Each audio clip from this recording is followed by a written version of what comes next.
Hey there guys, we've got Dark Visions number 33 on the JP server. I've already done the day 1 stuff, and now we've got the final bosses and the sub-bosses.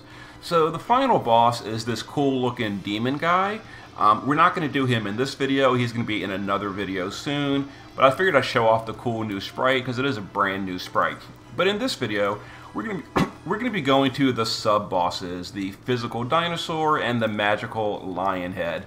Now, as you know, you cannot use the wrong damage type on sub-bosses in JP, so this is the magical fight, and you can't use any physical damage dealers whatsoever, including physical mages. You've got to use actual mages. So water, wind, and earth is not the most common for mages, but I did off-banner the robot General Roka during my squall pulls, and she's a relatively recent earth mage, so we're going to take her. And I'll show the team's gear and all after the boss. So this boss does single target physical, a little bit of AoE physical, you can mirage, and then some AoE magic, dark, and fire damage. So we're going to use Cecil to start in the base for the field, go to the shift, and we'll go ahead and cover. We'll fire and dark resist buff, and we'll break the boss. We'll use Yuna to do 1,000 needles. We'll do Quake +3 with Roka. We'll use Emperor to just break the boss. And we'll just guard these two guys, don't need to use them yet. Okay. Single target physical, a damage over time. The damage over time is going to deal some damage to Cecil, but he should take like really minimal damage. So let's go ahead and use Cecil here. We'll use Fina just to put up a stat buff. We'll go ahead and Quake again, needles again, we'll guard you, guard you. Okay, some more AoE stuff. I think next turn, or this turn, is the AoE physical? I don't know. It doesn't matter. You know, these sub-bosses are not too hard to kill. So we did fire imperil all of us. So what we're going to do, we're going to use Rain to Rage Beast Roar the imperil away from our Roka, because the rest of our party is just wearing enough resist to be fine with it. So let's now go ahead and put up the resist buff again. We'll do a Shelga, and we'll just do a bigger attack in Magic Break. Needles again. We're going to guard you, guard you. We'll just guard you again. The reason we're waiting is my Roka's EX1. So we're going to burst on turn 5. There's the AoE physical. There's the death attack on the Provoker. There's an Imperil again. So we're going to use Rain to once again get rid of the Imperil off of our Roka. Cecil will just put up resist again, cover, and Shelga. Now we're going to go ahead and use the base form LB of Summoner Yuna for the 160 Undead Killer. We're going to SLB our Return Fina for the big stat buffs and all that. We can just guard Emperor, and Roka will get ready for bursting next turn. So we'll go ahead and do her modifier buff, her 150 Earth Amp, and then doesn't really matter what else. It literally doesn't matter. Anything you want. Okay. And now, here's an attack that bypasses cover. So you need to have immunity on your party after the Imperil. I'll show you the gear and all in a minute. Anyway, now we're going to use our LB on the EX1 Emperor for the Rod Imperil and the Spirit Break. My Roka is not using her STMR, so she doesn't have her own gun. We're going to LB Roka, and the rest of the party is just going to not 1,000 needles. We're going to Blue Wave all 4 of the rest of the party. And yeah, that should be the end of the boss. And we need to do something like 4 billion, and we did slightly over 4 billion. 4.9. So there it is. An EX1 Roka, no STMR, etc. Was enough to damage cap, so that's not too bad. Yeah, there's not a ton of super relevant mages that are earth, wind, or water on the JP server, but I guess Roka did 5 billion, we only needed 4.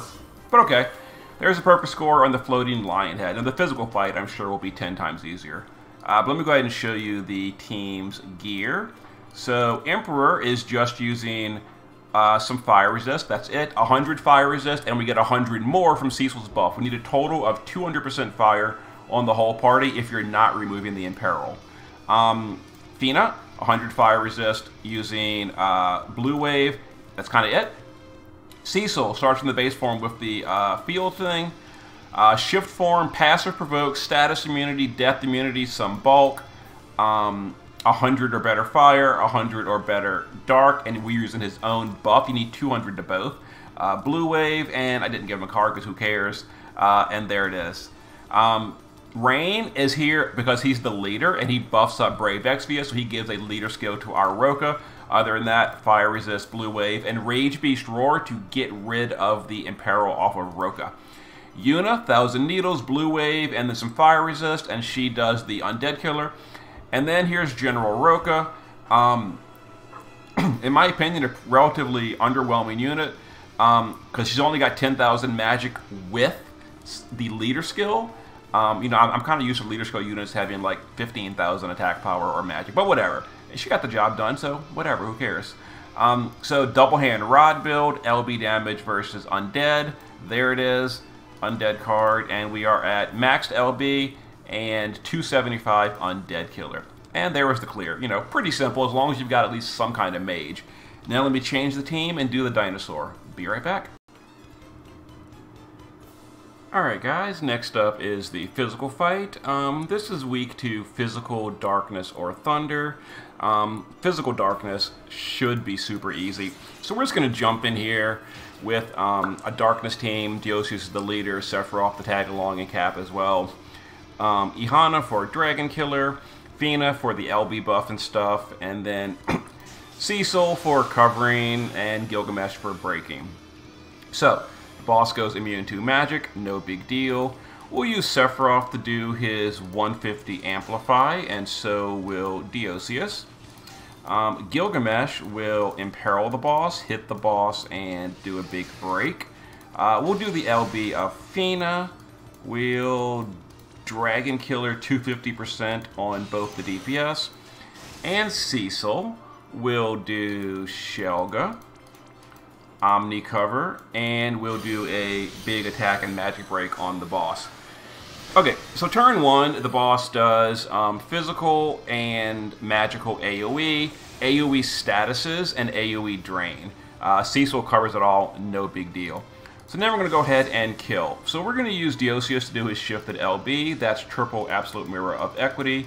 So we'll do the same thing with both Gilgamesh and Cecil's base form. Sephiroth will cap it. And to get the chain count score, we're going to also just have Fina just jump in here with triple bolting. And then we'll use Ihana to use a Dark Visions weapon. And we're going to go ahead and just like send these all up and hope this gets over 100 count chain. It probably should. It did. And hopefully we did more than 4 billion damage. I'm sure we did. We did 12.5. Yeah, low effort clear on the physical stuff. They're always super, super easy. But there it is. So now it is time for me to build a proper team for the final boss, which cannot be perfect scored. And here's the party. Diosius and Sephiroth, pretty similar. Sephiroth is, of course, the best, so he did the highest. But that was a turn 2 clear. So, yeah, we didn't really go through the full rotations of all the units. But anyway, I'll show you the team we used. So, Fina is just using a dark weapon and status immunity. You don't need her. You can use literally anyone to buff LB damage and stats. We didn't even use her dark imbues. Yeah, whatever. Someone to buff LB damage and stats. Sephiroth, status immunity, Titus STMR in the base form. Maxed on everything in the shift form. 14,000 attack power, LB damage, etc. There we go. Ihana, dark weapon, and what's it called? Lydon Jake's STMR for some chaining frames. Other than that, status immunity, and she does 250 undead killer. I'm sorry, dragon killer. Gilgamesh, you know, dark weapon. He's an 88 breaker and a dark imperil. Honestly, it would have been better to bring Hawkeye, but because I didn't wait for his SOB, but who cares? Diosius, base form, status immunity, kind of whatever other than that. Shift form, LB damage versus dragons. He's only EX2, so therefore he's got low attack power. Maxed and everything though. Cecil, same as build last time. He took some damage. I didn't change his gear literally at all from the previous fight, but whatever. We took less than 5k, who cares? Okay, now it is time for me to work on the final boss. So when I figure that out, see you for that video in a bit.